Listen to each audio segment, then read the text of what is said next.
The door.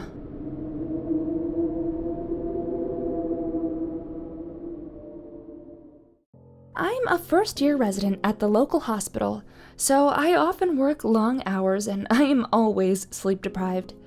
I do make decent money, if not nearly as much as a licensed doctor, but on account of student loans, I live in a crappy apartment. The bedroom of this apartment is tiny, and the only spot for my dresser is immediately to the right of the entrance. It's just a bit too long for the space, so the door only opens halfway before it starts pressing against the corner of the dresser, and it makes an awful splintering noise when you've gone too far. This happened often enough my first month here that I've already left some pretty big dimples on the wood. Outside, the bathroom is down the hall and on the left, the living room to the right. The hallway is just wide enough for the bedroom door, with a couple of inches leeway on either side of the frame. Why is this important? About 2 weeks ago, the door to my bedroom moved. I'm not sure how else to describe it. I had just worked my second 30-hour shift in 3 days, and on 4 hours of sleep, I was getting up for another one. When I pulled open the bedroom door, something struck me as off. It took me a minute to realize what it was. The door had opened completely. I looked to see what had happened, discovering that while my dresser was still flush against both walls, there was an extra inch of space between the dresser and the door. I shrugged and chalked it up to some fluke of the apartment walls, then proceeded down the hall to shower before heading into work. When I got home 30 hours later, exhausted and desperate for sleep, the door was pushing against the dresser, same as always. Nothing unusual happened for a couple days, but on Thursday morning, I was going out for another long shift when the door opened even wider. It looked like the doorway had shifted even farther left, far enough that I could see half an inch of the hallway sticking out beyond the doorframe. It was as though the contractor had miscalculated when he built the place, slightly displacing a doorway from the hall. An inch more and I'd have been able to see insulation and wiring. I stared at that sliver of drywall for a few minutes, dumbfounded, while my mind tried to come up with some rational explanations. The building was old, settling, and this was just the result of natural wall tensions easing. This disjunction had been there the whole time, and I had been too busy or too tired to notice. I'd slept through an entire earthquake, during which my room got displaced a couple of inches from the wall. All of these explanations seemed plausible.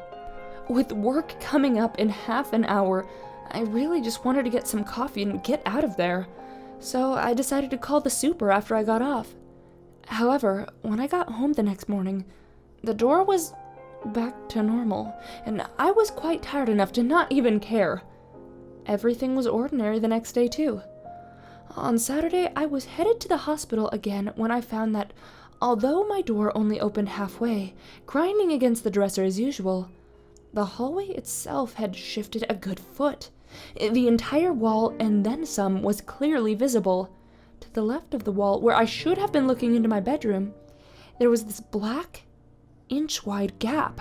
The light from my room only went in a couple inches into that shadowy space, but I could see a floor that looked to be made of concrete, smooth, featureless, and gray. This musty smell emanated from inside, like from an old, dry basement, or maybe an attic that had been left untouched for too long. My first instinct was to just close the door. Clearly, this was all a hallucination brought on from working too many hours with too little sleep, but the doorknob clattered against solid drywall. My door would not close.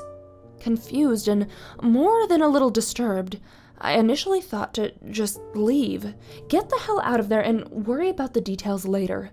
The need for a rational explanation, however, coupled with a morbid sense of curiosity, kept me from bolting out the front door.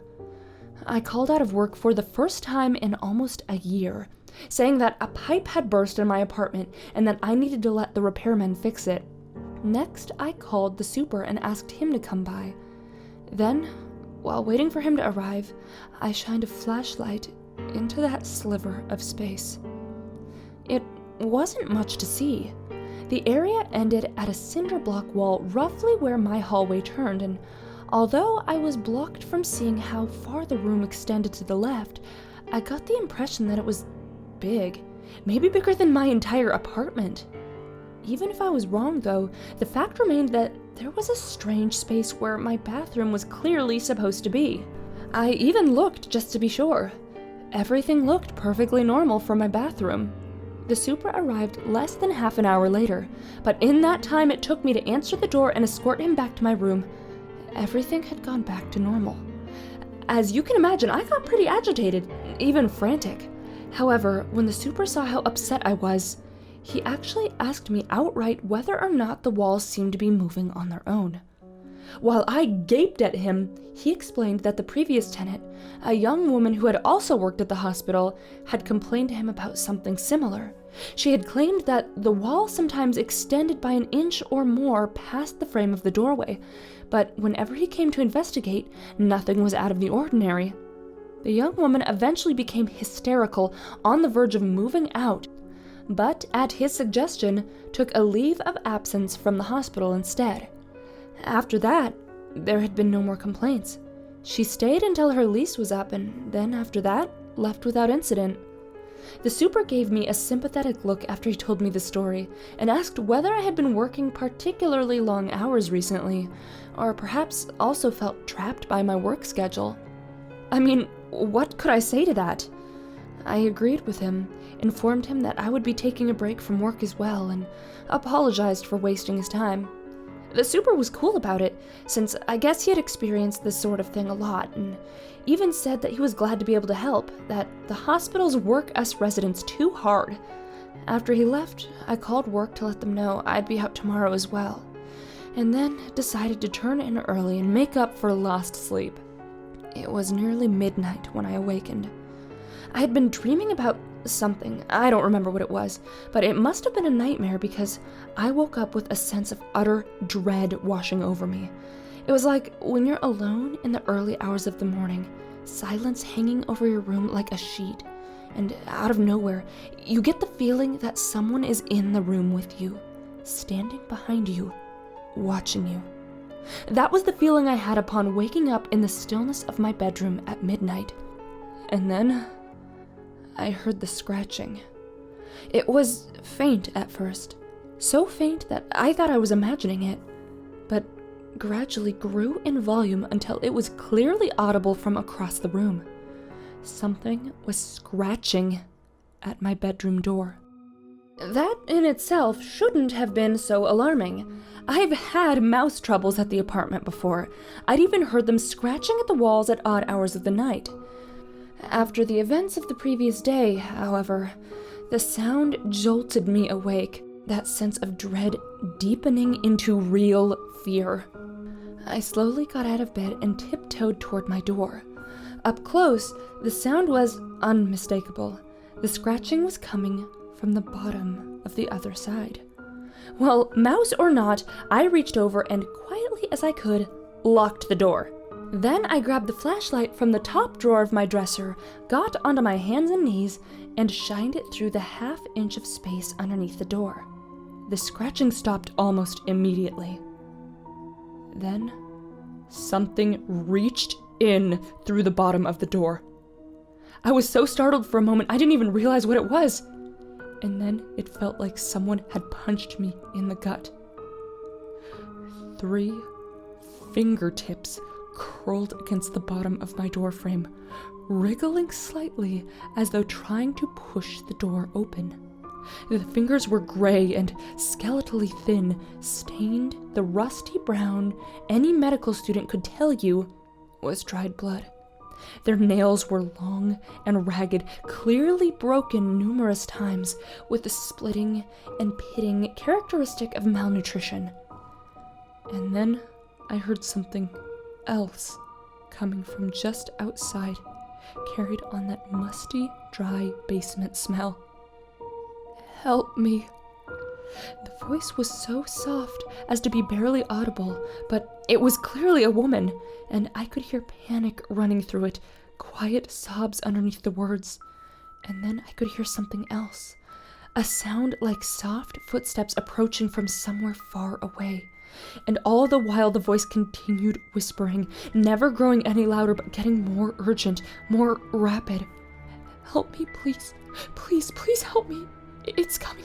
Please help me. Please, please, please, please, please help me. Please, it's coming, please." Then the fingers vanished, as though whoever they belonged to had been violently jerked away. I could hear the sound of something being dragged along the ground, something scraping frantically against the concrete, but that noise quickly faded into the distance. And then I heard the soft sound of footsteps approaching again. It stopped outside my door, and for a while there was only silence. Then, as I watched by the trembling light of my flashlight, the lock slowly began to turn. Somehow, it was being unlocked from the other side. I jumped up and slammed my shoulder against the door, dropping the flashlight in my haste, and scrambled to lock the door again. Something resisted my frenzied attempts to turn that little dial, and my fingers were so sweaty they kept slipping off. Before I could finish turning the lock, the knob twisted in my grip, and whatever was back there hit the door hard enough for the whole thing to shudder. Raw terror flooded my system, and I pushed back as hard as I could. My body leaned almost parallel to the ground, even as I continued fumbling with the lock. Whatever it was hit the door again, harder this time, such that it actually opened for a split second. I was almost sobbing at this point, but my bare feet found purchase on the linoleum floor, and I shoved back with all my strength, somehow slamming the door back closed. At the same time, my fingers were finally able to wrap themselves around the lock and turn it. Using the time that bought me, I ran to my dresser and dragged it in front of the door, then sat down with my back against it. The pounding continued, even more strongly than before.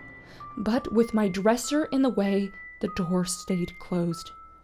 After a few minutes, it simply stopped, and there was another minute or two of silence before the soft sound of footsteps finally moved away. Still, I continued sitting in front of the dresser, back braced against it, too terrified to even think of opening the door or heading back to bed. The only window in my bedroom was too small to climb through, and I'd left my phone on the kitchen counter. There was nothing to do but sit and wait, which I did until the grayish light coming through my window announced the arrival of morning. It took me a while to finally muster the courage to push the dresser aside, and even then, I just stood there for a few minutes at the doorknob. In the end, the need to know overcame the fear of the unknown, and I pulled the door open just a crack. My hallway sat outside, same as always, with no sign that anything was unusual. Even the other side of the door was pristine, with no evidence that any violence had been directed toward it during the evening. With the door hallway open, pressing against the dresser as usual, I slipped outside the bedroom and into the hallway, heart pounding even though I was already doubting my own mind. Could it have all just been a nightmare? Had I suffered a psychotic episode in the middle of the night, terrified of nothing more than a mouse scratching at my bedroom door? Did I spend the entire night camped out in front of my dresser on account of a hallucination? As I stood there doubting, I let my bedroom door close behind me, and my nostrils filled with that dusty basement smell. I ran. I took off into the hallway, practically clawing against the walls as I dashed for the living room and tore the front door open when I got there. Just before I launched myself outside, I heard the splintering noise of my bedroom door pressing against the back corner of my dresser. It's been over a week and I haven't gone back. Not for my things, my clothing, nothing. I'm crashing on a friend's living room couch instead. He brings me takeout when he comes home from work. I extended my leave of absence from the hospital, citing a death in the family. I tried finding the woman that used to live in my apartment. the previous tenant that had also complained about the moving walls, but her address forwarding had long since expired. Searching for her by name turned up no results, not on any social networking site, nor search engine, nor people finder. The super didn't know of her friends or family. I even checked the FBI's missing persons page, with no luck. I hope she's out there somewhere, merely beyond my ability to find her. But I have nightmares every night, ones in which those emaciated fingers and soft, pleading voice reach out to me from the dark, endless space. Still, I insist that every door in the apartment always stays open, because the last time I opened the front door, there was a tiny cross-section of wall exposed, as though the doorway had been replaced a half inch from its usual spot.